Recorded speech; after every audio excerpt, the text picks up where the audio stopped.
we've been doing a lot. We've had a lot of interactions with dignitaries from India. We just had the Dalai Lama here a couple of weeks ago, and we're going to have Sri Ravi Shankar, who is a very prominent guru who has many, many millions of followers here, and we're talking about Indian issues in particular of late. Sadanand Dume is our resident scholar in Indian studies, and he has a question about that country. I can hold this. Thank you very much. I have a broad question about India. When you look at your engagement with the country, what do you think it's done well, and where do you think it needs to do the most work? Well, India has a lot of very socialistic policies having to do with labor and land, and the fact that it has not risen as a manufacturing power is an indictment of its government policies. That is, as China's incomes went up, the place that the world should have moved to next as the manufacturing hub of the world absolutely should be India.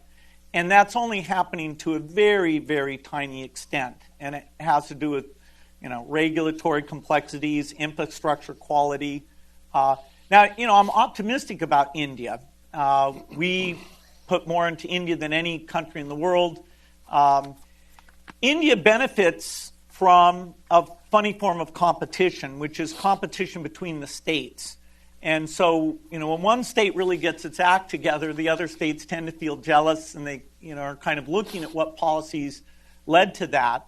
The states in the north that we're particularly focused on, Bihar, Uttar Pradesh, have lagged in every human development numbers as well as income. But the improvements, and we have a big partnership with Nitish Kumar as Chief Minister in Bihar. The new Chief Minister in Uttar Pradesh decided that these health things that we care about, he'd get very involved with. And so we're seeing a very fast rate of improvement there. Vaccination coverage, and we got polio. The last polio case there was 3 years ago, which is an amazing triumph.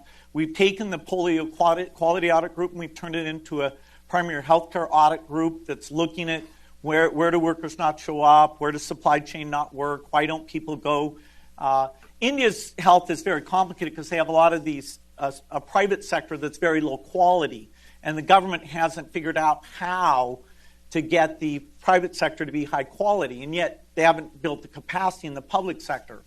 But, time is on our side in India. It's just frustrating, they haven't adopted a few new vaccines that there's 2 new vaccines that will save over 400,000 lives per year in just India alone.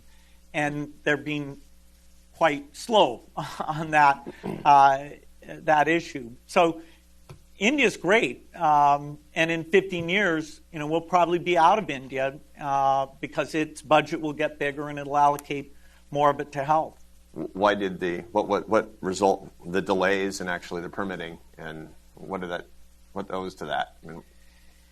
I suppose the viruses didn't unionize there, but the suspicion of the bureaucrats really like the status quo. The way the career system works, you're much better off not to change things. And so getting somebody to say, yes, we'd like to spend more money on a new vaccine, knowing that there's a crowd that's going to come in and attack that. There's a little bit of conservatism. And there's an election coming up, hopefully. As you get close to an election, you get particular paralysis in the bureaucracy. Post the election, there's a lot of optimism that things will, both in terms of deregulation and taking on new health initiatives, that things will be even more aggressive.